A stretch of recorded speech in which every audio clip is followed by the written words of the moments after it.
Hi class, welcome to lecture 5.1 on capital budgeting. This is essentially chapter 11 in your book, and I did not assign any practice problems for this chapter, so please focus on your test guide. We're going to go over several tools that you have for evaluating projects. These include net present value, internal rate of return, modified internal rate of return, and a few other maybe not as well known methods: profitability index, average accounting return, and payback period, which you can do either the regular way or using a discounted payback. And then we'll also talk about multiple IRRs. Now, I will tell you that the profitability index and the average accounting return are not discussed in as much detail in your book as they will be in this lecture. You'll see some problems with them on your test guide. So if you are confused about those terms, I'd focus more on this lecture than trying to figure out what they are from your book. But you can obviously Wikipedia them or Investopedia them and find out a little bit more information online as well. So what is capital budgeting? Well, it's really analysis of any kind of potential projects. So here you're making very long-term decisions, and these are very large expenditures. So, if you get into one of these decisions and you start building, a giant warehouse somewhere, or start building, ships or planes or something, very large, this can be a difficult or maybe even an impossible chain of events to reverse. So a lot of the firm's strategic direction can be built into these decisions, and it's why that although the math may seem very cut and dry, the decision can be much tougher because it can also involve quite a bit of the firm's future strategy, their mission, their vision wrapped up in some of these decisions. So keep that in mind as well. But these are obviously some tools that you want to know to see whether or not you should proceed with specific projects. So there's a couple basic steps to capital budgeting. First, you want to estimate cash flows. And so here you really have to decide whether or not all cash flows are being considered, inflows and outflows, whether or not time value money should be considered. And so you're going to want to also, judge the riskiness of these cash flows, and should there be some kind of adjustment for risk. You're also going to need to figure out the firm's cost of capital, and that's something we'll do maybe more in the next exam. That's actually chapter 10, which we kind of skipped, but I'll show you why when we get to the next exam material. But that's kind of just what the company's required return is. And you're also going to have to figure out some way to then rank these projects, and that's what a big part of this chapter is about, is finding the NPV and the IRR and all the other methods. And you got to figure out whether or not value has been added to the firm. So if the NPV is greater than 0, then yes, value should have been added, so that should be a yes. Or if that IRR is greater than whatever your required return or weighted average cost of capital is, then once again you're probably going to want to accept that project too. Now there are some caveats, and there are some times when NPV may say one thing, IRR may say something else. I'll go ahead and spill the beans here for this whole chapter. NPV is the trump card. If you're playing a card game and you've got the NPV, then you lay it down, you kind of win, right? It's the main criteria that trumps all the other criteria. So just keep that in your mind as you're going through not only the math problems here, but a lot of the conceptual problems that you may see in studying for the exam as well. Now let's talk about two terms real quick that I want to make sure you know so that what I'm talking about here makes sense. A lot of times we'll be talking about specific projects, and you want to know, are they independent projects or are they mutually exclusive projects? Well, independent projects, if the cash flows of one are unaffected by the acceptance of the other, they're called independent projects. What does that really mean? Well, for this chapter and this exam, really, just kind of keep in your mind that independent projects are, you could accept both, you could accept neither, right? They don't have an effect on each other. Whereas mutually exclusive projects do, you can only accept one or the other in a lot of cases. But it's the exact definition is if the cash flows one can be adversely impacted by the acceptance of the other. And we will talk about mutually exclusive projects specifically when we're comparing NPV and IRR down the road.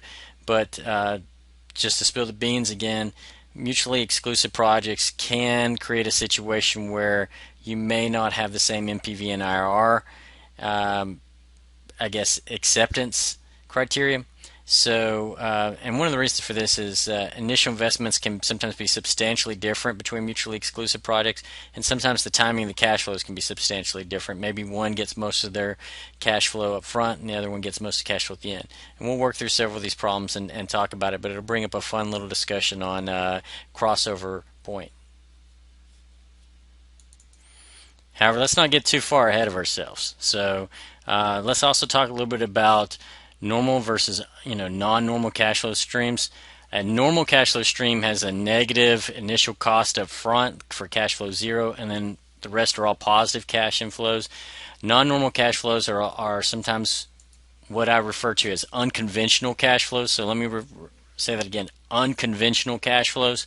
Unconventional cash flows are when you might have more than one change in sign. So, for example, let's say you have a nuclear power plant, and that nuclear power plant cost you $100 million to build, and it made $20 million for 20 years, something like that, and then at the last cash flow, it cost you another $100 million to clean it up. Okay, so that would be unconventional cash flows because you had more than one sign change with your cash flows. And the reason that's important is because that can give you something called multiple IRRs, which we will have to address later in this lecture. Well, let's go ahead and start with the very first tool in the toolbox, and probably the most important. That's called net present value. Obviously, you have all seen net present value, but we've done that mainly for looking at investments. Now we're going to be looking at projects.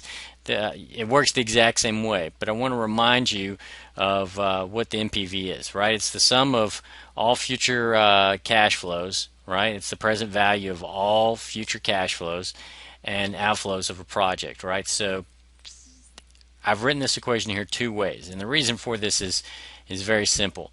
Sometimes people forget that you've got to include cash flow zero. If you don't include cash flow zero, then NPV is really the present value minus the initial cost, which is what you have there really in that second equation. And so make sure you remember whether you're including cash flow zero or not. And that's really all that that's about. So we all know how to get NPV, but let's go over the few basic steps real quick. You're going to estimate the expected future cash flows. You're going to estimate the required return for projects of this risk level. So whatever the company's WACC or their discount rate or whatnot might be, the required rate. And then step 3, find the present value of the cash flows and subtract the initial cost. So if you put this all in your cash flows button, then you don't even have to worry, because if you put in a cash flow zero, you pretty much did that whole step as well. All right. So let's take a look at an example. We've got two different projects here, projects L and S, and then notice we have what's called a change in cash flows, that delta cash flows, the triangle. This is mainly referred to as differential cash flows, and we'll use this later on, but I just wanted to go ahead and show you where it's coming from. But right now we're just looking at two different projects, and you can see here that they both have the same initial cost, but they have a kind of completely different payment structure. Project S is going to be paid mainly up front, whereas Project L is going to be paid primarily at the end. So what is the NPV for Project L? Well, you put all these different cash flows in your calculator, and you're going to get $18.79. You could also do that in Excel if you wanted as well. Make sure when you put in cash flow zero, it's negative. Okay, and then let's assume for your I, you're going to use the weighted average cost of capital, or the WACC, and that's 10%. You're going to do the same thing for Project S, but it's going to have a slightly higher NPV of $19.98. Once again, if you are having a hard time figuring out what to put in your cash flows in your calculator, I've written it out right here for you. Now this is the cash flows for Project L. Okay, so that's 2 slides ago, but you get the point. Now the main rationale for the NPV method is as follows. If the NPV were to equal zero, that means the project's really not making any money, right? So the project's inflows would then be exactly sufficient to repay the invested capital and provide the required rate of return. Okay, so you'd almost be indifferent whether or not you would accept that project. If the NPV is positive, then you're going to have a net gain in wealth for that company, right? So an NPV is nothing more than the present value of future cash flows minus the initial cost, and that's something important to remember. So the main point here, the main thing, the main rule: accept the project if the NPV is greater than zero. Accept the project if the NPV is greater than zero. Accept the project if the NPV is greater than zero. Now this gets back to the idea of whether or not you have mutually exclusive or independent projects. Take projects L and S, for example. If the projects are mutually exclusive, then you're going to accept a project with the highest possible NPV, because it's going to be the one that's going to add the most value to the firm. So in this case, you would accept Project S. It was slightly higher than Project L, but if you could accept both, why not? That's more money for you, right? So if they're independent, go ahead and accept both. So there's several good things about the NPV that I want to stress before we move on as well. It's going to meet a lot or all of your desirable criteria here. It's going to consider all of your cash flows. It's going to consider the time value of money. It's going to adjust for risk, considering that you include a WACC, and it can rank mutually exclusive projects. So that's one of the reasons why it's the trump card, right? It's really, really going to prevail over a lot of the other tools that we're going to look at. So let's move on to another one that's almost as good as NPV, and that's called IRR. Now, the internal rate of return, or the IRR, is probably the most important alternative to NPV, and it's widely used in practice. It makes sense. It's a percentage instead of a dollar amount. Some people like that. It's very intuitively appealing, and it's almost based it is based entirely on the estimated cash flows. So you don't even have to have like a WACC to figure it out. You do have to have a WACC to make comparisons, but you don't have to have any kind of a required return or WACC to actually calculate the IRR. So that makes it also appealing.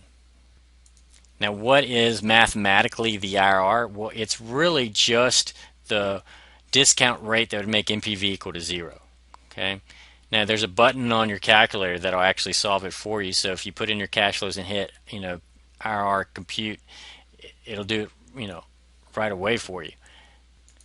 If you want to go ahead and plug in all those cash flows from Project L and Project S, you'll see that the IRR, which is right next to the NPV button, by the way, IRR is going to be 18.13% for Project L and 23.56% for Project S.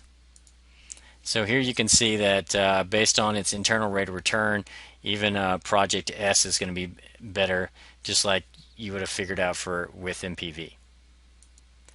And that makes sense. Usually they're going to agree, but sometimes they won't agree, and we'll talk about that down the road in this lecture as well. But just like with the NPV, with their main decision rule was accept the project if the NPV is positive, the decision rule with IRR is going to be we're really going to accept this project if the IRR is greater than the required return. Okay, so keep that in mind. I'd also want you to realize that the IRR and the yield to maturity on a bond is pretty much the same thing. So if you consider a bond to be just like another project, then you're really calculating the IRR for the bond when you calculate the yield to maturity. For example, we'll take a 10-year bond with a 9% coupon rate, and obviously par is 1,000. It's going to sell for a premium price of $1,134.20. So now if you solve for yield to maturity, then you're basically going to get the IRR for this project. Now remember, as I pointed out earlier, the decision rule here, what's important is if IRR is greater than WACC, or that required return, discount rate, whatever you want to call it, if the IRR is greater than what the company needs, then the project's return exceeds its cost. And there is some return left over to, boost company's earnings, right? So if IRR is higher than the WACC, accept the project. If it's lower than the WACC, reject the project. And then once again, when you're talking about independence versus mutually exclusive projects, if they're independent projects, if both those IRRs are greater than the WACC, then you can accept both of them. If they're mutually exclusive, then you want the one with a higher WACC, which we have already designated that as Project S. However, I'd like to point out that we only did that with one WACC, and that WACC that we did that at was 10%, right? So what would happen if we use a different required return or weighted average cost of capital or discount rate, whatever you want to call it, for the company? Well, you'll see that it's at some WACCs we will actually choose Project L over Project S. And those are at anything that pretty much gets less than 10%, then we really start to like Project L. And if it's more than 10%, we really start to like Project S. So somewhere around 9% we're probably going to be indifferent. We need to figure out what that is exactly. And that's actually called the crossover point, which we are basically getting to here very. Now, if you've got independent projects, NPV and IRR are always going to lead to the same acceptance or rejection decision. Okay. Now, important caveat I didn't really mention on this slide, but I probably should, is assuming that project has normal or conventional cash flows. If it's got the unconventional cash flows, you might get a situation where you get some crazy IRR action, which we'll talk about in a minute. But for, let's say, maybe shouldn't say always, but let's say generally leads to the same exception, rejection, acceptance, rejection decision.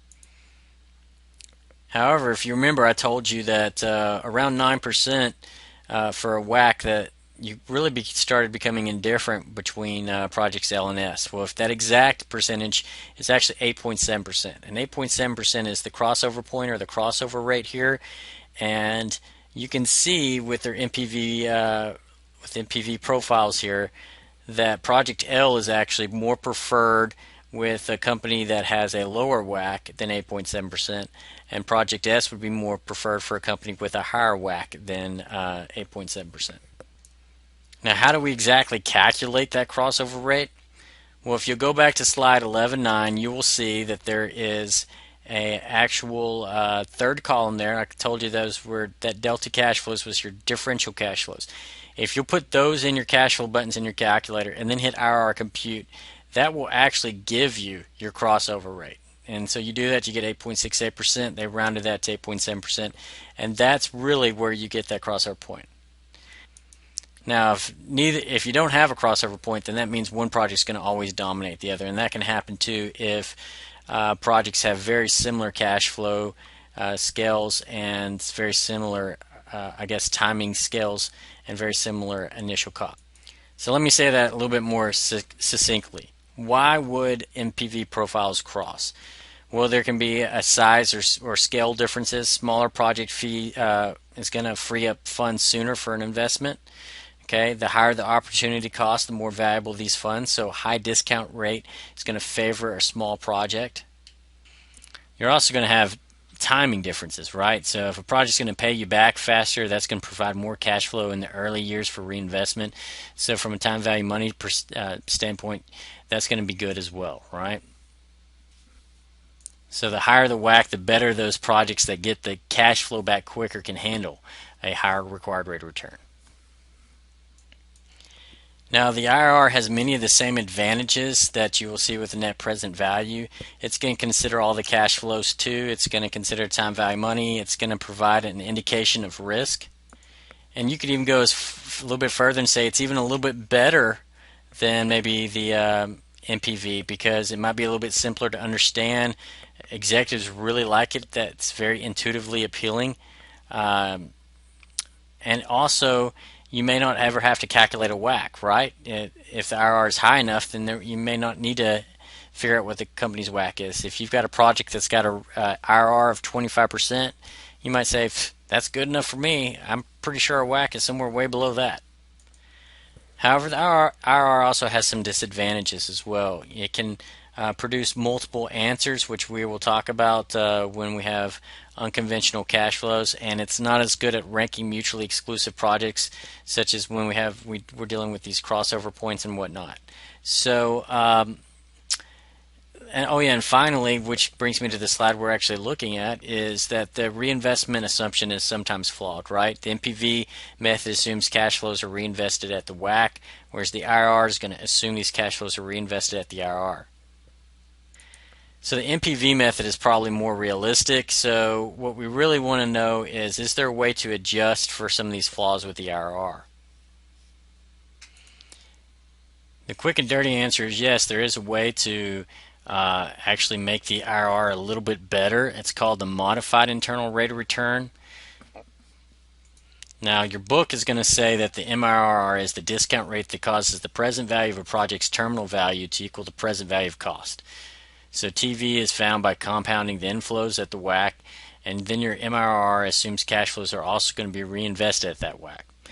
That sounds like a whole lot of vague terminology there.